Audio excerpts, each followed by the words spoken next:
রিয়াজ, প্রবাসীদের ঈদ কেনাকাটার বিষয়ে কি তথ্য রয়েছে আপনার কাছে? ঈদ কেনাকাটা কেমন জমে উঠেছে, কেমন দেখছেন সবকিছু মিলিয়ে?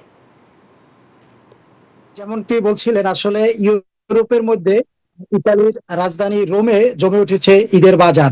আর এ কারণে এখানে প্রবাসী বাংলাদেশি যারা রয়েছেন তারা কিন্তু তাদের ঈদ আনন্দ নতুন পোশাকের মাধ্যমে শুরু করেন, এবং ইতালির রাজধানী রোমে সবচেয়ে বেশি পোশাক বিক্রি হয়, কারণ ইউরোপের মধ্যে সবচেয়ে বেশি প্রবাসী বাংলাদেশি রোমে বসবাস করেন। ঠিক স্থানীয় এখন সময় হচ্ছে রাত 8টা। এখানকার সারা দিন ব্যাপী আসলে পোশাকের দোকানগুলোতে ভিড় করেন ক্রেতারা, কারণ তারা কর্মব্যস্ত থাকেন, তাদের পরিবার পরিজন বা নিজেদের জন্য পোশাকগুলো সময় বের করে কিনে নিয়ে আবার চলে যান। তবে দেশের মতো সন্ধ্যায় অথবা দিনে যে ঈদের মার্কেটগুলোতে ভিড় থাকেন, এখানকার অবস্থা কিন্তু সেরকম নয়। ঠিক আমি এখন এখানে একটি দোকানে রয়েছি, এটি লাইলা ফ্যাশন। সেখানে কিন্তু এই মুহূর্তে ইফতার পরবর্তী সময় কারণে এখন কিন্তু কোনো ক্রেতা নেই। তবে এখানে কিন্তু দিনব্যাপী সারা দিন কিন্তু এখানে ভিড় ছিল ক্রেতাদের।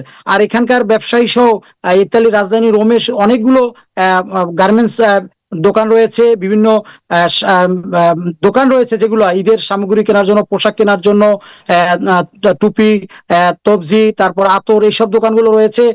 এছাড়া শুধু যে রোমের তরপিনা তারাই নয়, তুস্কালনা, পিয়াসা ভিক্টোরিও সহ রোমের বিভিন্ন আনাচে কানাচে বিভিন্ন দোকান রয়েছে বাংলাদেশি মালিকানাধীন, এবং ইতালির রোমের বাইরের শহরগুলোতেও কিন্তু ঈদের বাজার জমে উঠেছে।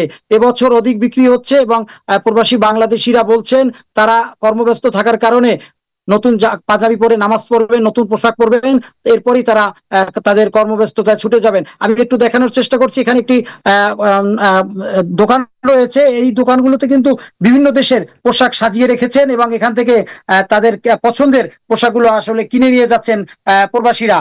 আর এই পোশাকগুলো শুধু এখন শুধু নয়, আরো কয়েকদিন বাকি আছে, যেহেতু সেই আর বাকি কয়েকদিন কিন্তু আরো বেশি ব্যস্ত হয়ে পড়বেন এবং বেশি বিক্রি হবে এইসব দোকানগুলো। এই ছিল ইতালির রাজধানী রোম থেকে ঈদের বাজারের সর্বশেষ চিত্র। এই ঈদে জামা জুতো অ্যাক্সেসরিজের ডিসকাউন্ট।